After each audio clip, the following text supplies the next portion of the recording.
ازيكم يا شباب، معاكم محمد ممدوح من قناة جيمز عربي. النهارده ان شاء الله يكون معايا تعريب لعبة فار كراي بريمل، اللعبة تعريب رامي زهران. هسيب لكم الديسكورد بتاعه في الديسكريبشن وكل معلوماته.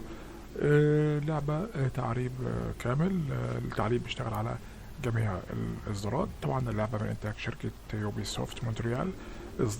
نزلت 2016 على أجهزة البي سي والإكس بوكس والبي اس 4.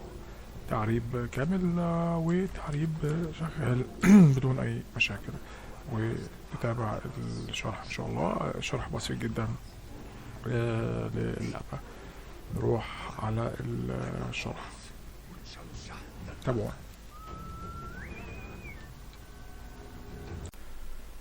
نيجي بعد الشرح. أول حاجة هننزل ملف. طبعا حجم الملف 85 ميجا. هنفك ضغط الملف، هينتج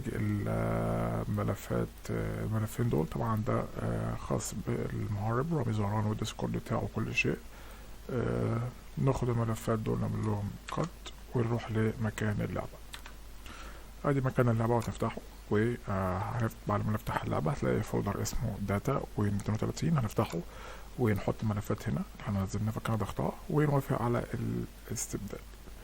بس كده يا شباب، كده التعريب ان شاء الله هيشتغل معاك تمام بدون اي مشاكل. يا ريت الناس تدعم القناه بلايك وسبسكرايب. طبعا بقيت ما نزلتش على القناه الاساسيه اللي هي جيمز عربي عشان خاطر كانت واخده انذارين وكنت خايف القناه تتحذر او كده. كالعاده اسيب لكم رابط التعريب في اول كومنت مثبت في الفيديو، مش هسيبه في الديسكريبشن. طبعا لازم تبعت للجروب عشان تظهر معاك الرابط، عشان خاطر بنحمي القناه، عشان محدش يقول لي انت مش بتنزل رابط ليه، عشان نحمي القناه مش اكتر من كده. ويبقى لازم بس اسيب رابط للجروب عشان تبعت له انضمام، ورابط للبوست في الجروب مباشر او مفتوح وتظهر معاك اللينكات. بس لازم عشان يظهر معاك دوت تبعت الاول للجروب بتاع جيمز ترابك. كان معكم محمد ممدوح من قناة جيمز ترابك في رعاية الله. السلام عليكم.